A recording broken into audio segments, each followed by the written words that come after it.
The overnight train from Portland, Maine, had crossed the border into Canada sometime during the night.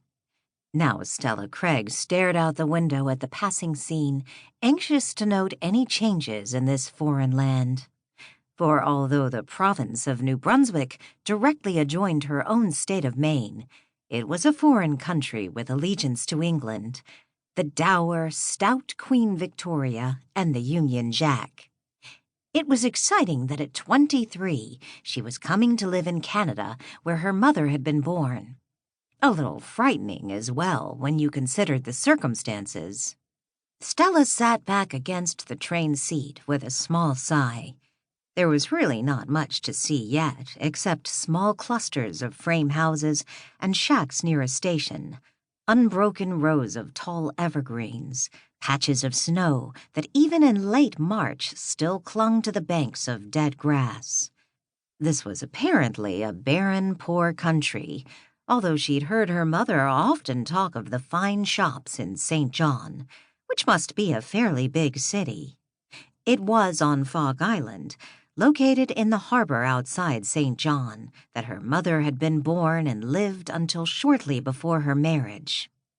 Stella was going to the family estate on Fog Island called Trent Towers. Here, her maternal grandmother, Winifred Trent, awaited her. It would be her first meeting with her grandmother, and she wondered what the old woman would think of her. Because of Winifred Trent's blindness, she would not be able to fully appraise her, and for this Stella was grateful. It made the ordeal ahead a little less frightening. Not that she felt her grandmother would have found her ugly.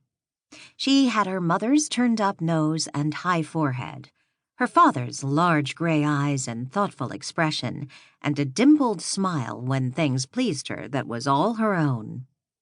Her copper-colored hair was thick and attractive, and she had a tall, slim figure that made even ordinary clothes, such as the brown suit with its flowing skirt which she was wearing now, seem quite distinctive. She had on a small hat in matching shade over which she'd tied a thin flowing veil knotted carelessly under her pretty chin. She would have to win over her grandmother through her personality and voice, so Mrs. Trent would have a picture of her in spite of her blindness. Since she had a rather low, pleasing voice, this wouldn't be too much of a problem. She'd had trouble making this decision to return to Grandmother Trent.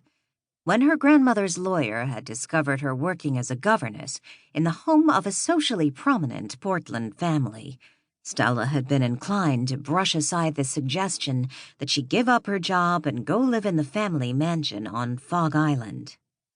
After all, it had been nearly a quarter of a century since she'd been born, and in all that time, her grandmother had made no attempt to locate her nor contact her father and mother. Recalling her mother's last days, it was for her that Stella felt especially bitter. She could still picture the once attractive, vivacious woman reduced to a wan, prematurely aged one as she coughed her way to a consumptive death in the small, cold flat they'd been forced to live in following the accidental death of Stella's father in a lumber mill he'd operated outside Portland. Within a short space of time, she'd known the loss of both parents and the necessity of finding a position to keep herself alive. There was no prospect of marriage. Taking care of her mother during her fatal illness had left her little time for social activities and the company of young men. So she took the alternative course of becoming a governess. It had worked out well. She'd liked the children and the family became fond of her.